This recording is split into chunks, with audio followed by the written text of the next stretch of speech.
The book of Judges repeatedly employs a chilling phrase to depict the waywardness and corruption of God's people. Everyone did what was right in his own eyes. Judges 21:25. God's people had forsaken his law and their covenant with him, and did whatever they wanted to fulfill their sinful desires.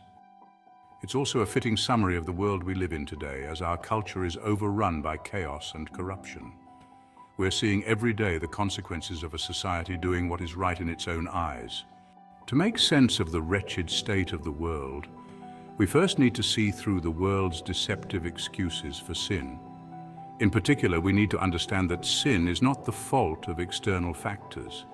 It can't be blamed on your education, upbringing, or economic situation. The world of psychology will point to every conceivable external rationalization for why people act the way they do. But Scripture is clear, the problem of sin is internal. Jesus himself made that very point in a confrontation with the Pharisees. Israel's religious elite were obsessed with external religion.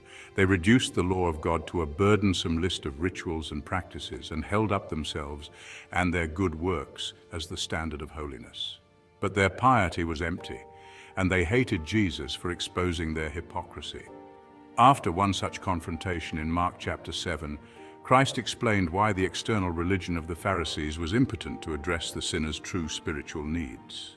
Regarding the danger of eating ceremonially unclean foods, he said, "Listen to me, all of you, and understand there is nothing outside the man which can defile him if it goes into him. But the things which proceed out of the man are what defile the man." His point was clear. The sinner isn't corrupted by external actions, forces, or influences. His defilement is already present within him. When the disciples later asked Jesus for further explanation, he drove the point home vividly. Are you so lacking in understanding also? Do you not understand that whatever goes into the man from outside cannot defile him, because it does not go into his heart, but into his stomach, and is eliminated? That which proceeds out of the man, that is what defiles the man. For from within, out of the heart of men, proceed the evil thoughts, fornications, thefts, murders, adulteries, deeds of coveting and wickedness, as well as deceit, sensuality, envy, slander, pride, and foolishness. All these evil things proceed from within and defile the man. The threat of sin and corruption is not external. In the specific case the Lord cited, both clean and unclean foods are consumed and eliminated in the same way. They are of no lasting spiritual consequence, especially when compared to the corruption that already resides in the sinner's heart. Christ is saying you're not wicked because of what happened to you on the outside. You're wicked because of what you already are on the inside.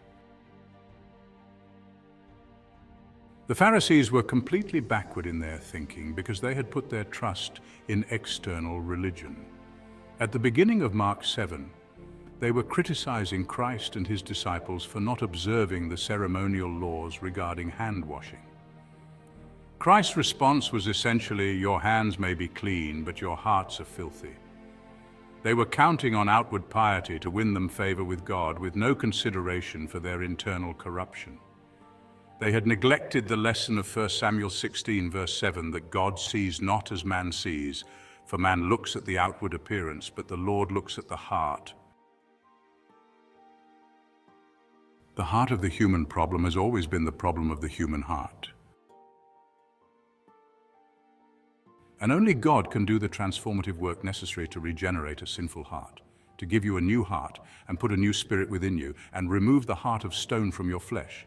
Ezekiel 36:26. But before God changes us, we need to agree with his grim diagnosis of our hearts. Next time, we'll consider the extent of sin's corrupting influence.